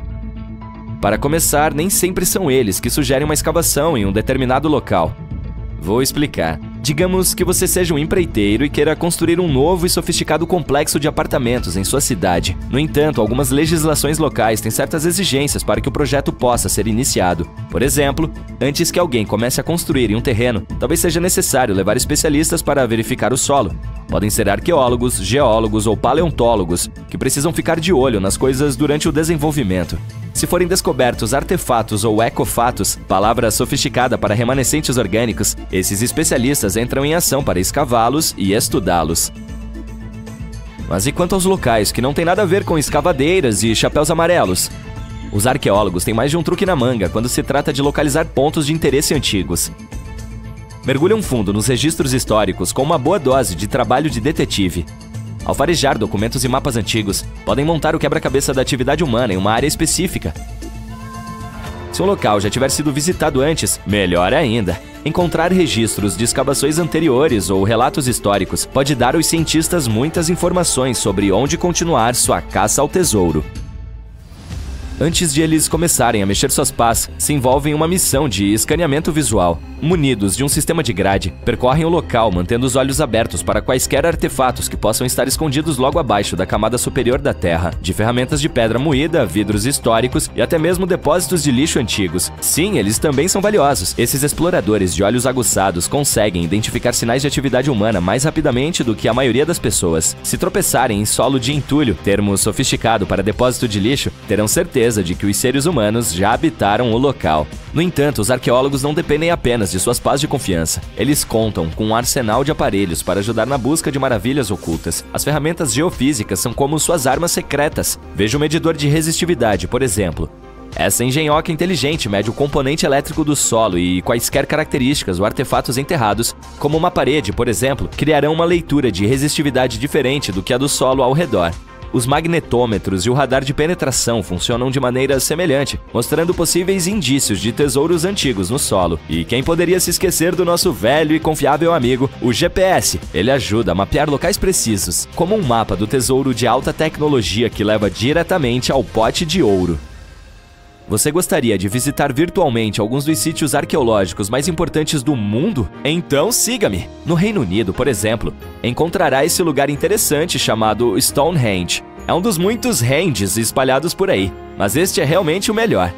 Imagine o seguinte: pedras maciças e antigas, altas e imponentes, dispostas em um anel externo e uma ferradura interna, com algumas pedras menores para garantir a segurança. E adivinhe só, elas existem há mais de 5.000 anos. Isso sim é um caso sério de longevidade sólida como uma rocha. Agora, é aqui que as coisas ficam interessantes. De acordo com o folclore local, o lendário mago Merlin sacou sua varinha mágica e, puf, ele teletransportou essas pedras enormes da Irlanda. Aparentemente, alguns gigantes as haviam reunido lá, mas Merlin decidiu que elas ficariam muito melhores em seu novo local. Outros acham que são apenas os restos em ruínas de uma antiga edificação espiritual romana. Essas estruturas incríveis foram construídas por nossos ancestrais da Idade do Bronze, com suas ferramentas simples e tecnologia limitada. Eles conseguiram criar essa obra-prima monumental. Impressionante, não é? Infelizmente, ainda há muito que não sabemos sobre essa área. O propósito inicial de Stonehenge permanece um mistério até hoje. Claro, há muitas teorias, mas os cientistas ainda não chegaram a um consenso sobre o assunto. No entanto, sabemos que o monumento está perfeitamente alinhado para captar o nascer do sol durante os solstícios de verão e inverno.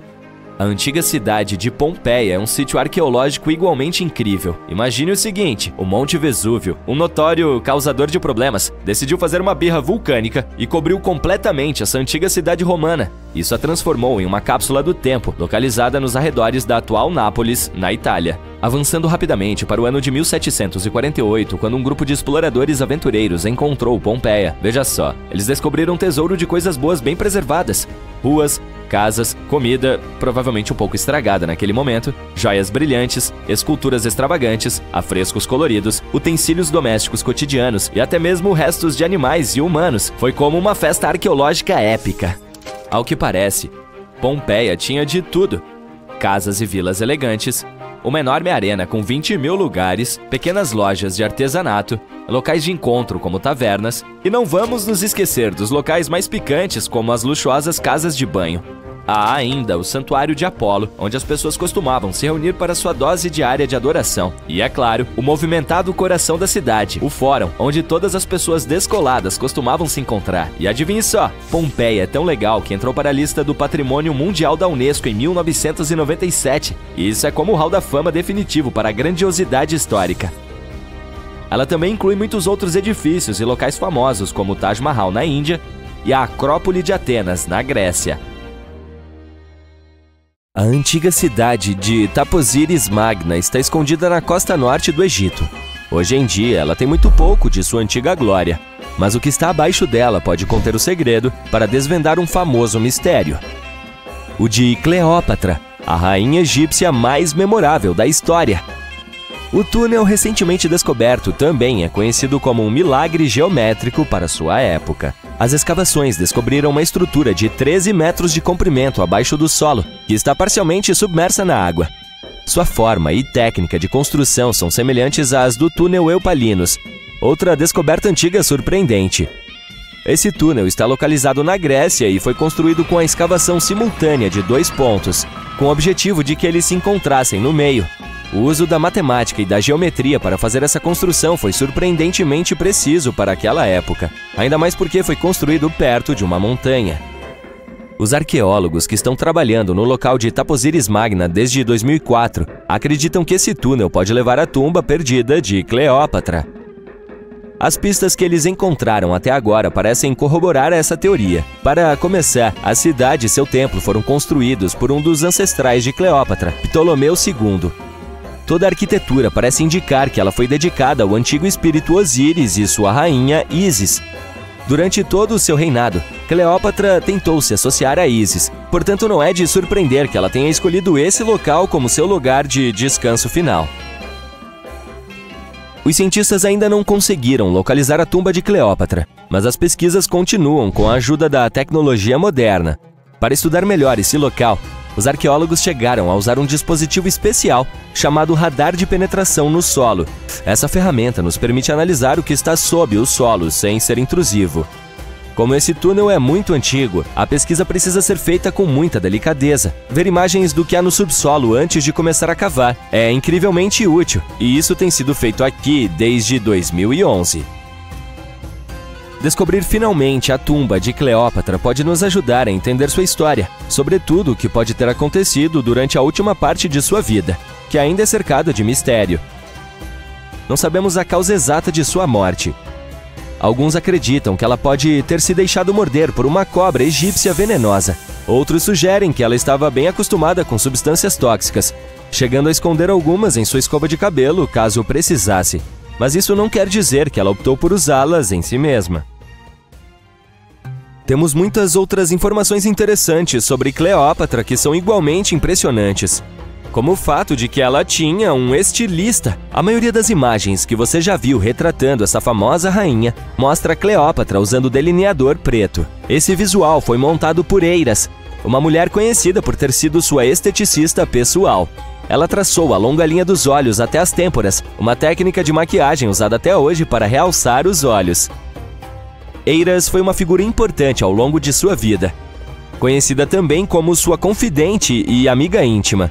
Há até mesmo teorias que sugerem que Eiras estava ao seu lado quando ela faleceu. Apesar de sua aparência bem pensada, Cleópatra não era tão bonita quanto é descrita. Ou, pelo menos, foi isso que pesquisas recentes apontaram. Claro, se olharmos para filmes e imagens modernas, ela é retratada como uma mulher incrivelmente bela, com traços simétricos e delicados. No entanto, se olharmos para as moedas que exibem sua imagem de antigamente, sua aparência é bastante mediana. Sua imagem nas moedas também pode ter sido ajustada para fazer com que a rainha parecesse mais forte aos olhos de seu povo. Portanto, não há nenhuma fonte confiável disponível para confirmar sua imagem, mas sua descrição na maioria das obras da literatura antiga fala de suas outras qualidades, como voz e personalidade, e não de sua beleza. Cleópatra pode ter sido a rainha egípcia mais famosa até hoje, mas ela não foi a primeira escolha. Ela tinha uma irmã mais velha, Berenice, que inicialmente deveria assumir o trono. Berenice faleceu antes que ela pudesse fazer isso, então Cleópatra assumiu o papel e começou a investir em sua educação. Ela viajava pelo país com bastante frequência para se acostumar com seu povo e suas necessidades. Ela tinha apenas 18 anos quando as responsabilidades foram passadas para ela e imediatamente ganhou popularidade devido à sua inteligência e educação. Seu gosto por literatura também era muito bom. Ela era conhecida por ser fã de Homero, o famoso filósofo e poeta grego. Cleópatra gostava de escrever tanto quanto gostava de ler. Há até alegações de que ela escreveu um livro sobre medicina e cosméticos, mas até hoje não temos nenhuma evidência de que essa obra tenha existido. Para ser um grande líder naquela época, era preciso falar vários idiomas. Cleópatra claramente entendeu essa questão, e é por isso que há rumores de que ela conhecia muitos idiomas em graus variados. Alguns arqueólogos sugerem que ela falava grego, egípcio e etíope, além de muitos dialetos árabes. Ela pode até ter falado latim, mas há poucas evidências que sustentem essa afirmação. Ela pode não ter tido uma aparência angelical, mas Cleópatra era muito cuidadosa com seu visual, inclusive com sua dieta. Sabe-se que ela gostava de refeições simples, incluindo uma variedade de peixes. Como ela morava perto do mar Mediterrâneo, isso não é nenhuma surpresa. Como um mimo, ela gostava de comer pombos recheados e também servia aos seus convidados. Outros pratos do cardápio incluíam legumes e sopa de fava. Frutas e nozes também não faltavam em sua dieta, e ela também era uma grande fã de mel. Recentemente, uma equipe de especialistas até tentou recriar seu famoso perfume. Pense nele como o equivalente antigo do Chanel número 5. Cleópatra era conhecida por ser fã de aromas luxuosos que ela acreditava poder influenciar até mesmo a maneira como as pessoas a tratavam quando a encontravam. A base desse perfume é a mirra, uma resina colhida de uma árvore local. Outros ingredientes adicionados à mistura também foram encontrados na época, como cardamomo, azeite de oliva e canela. Os resultados podem não ser tão delicados quanto os perfumes que conhecemos e usamos hoje. Sua consistência era muito mais espessa e o aroma durava muito mais. Quando estava no auge de seu poder, Cleópatra pode ter sido a pessoa mais rica do mundo. Naquela época, ela governava um território que se estendia por todo o Mediterrâneo, desde a atual Líbia, no oeste, passando pelo Egito até a Síria, no leste. Esse é o maior território já governado por uma mulher. Na moeda de hoje, seu valor pode ter sido algo em torno de 95 bilhões de dólares. Os calendários que usamos hoje podem ter sido introduzidos pela própria Cleópatra. Ela apresentou a ideia de anos e dias bissextos a César, o imperador romano de quem ela era conhecida por ser próxima. Seguindo seu conselho, César tornou esses ajustes parte do calendário romano oficial. Os antigos egípcios já sabiam que o ano era mais longo do que precisamente 365 dias. Eles descobriram isso ao estudar a estrela mais brilhante do céu, chamada Sírius, e concluíram que um ano tem, na verdade, 365 1/4 dias.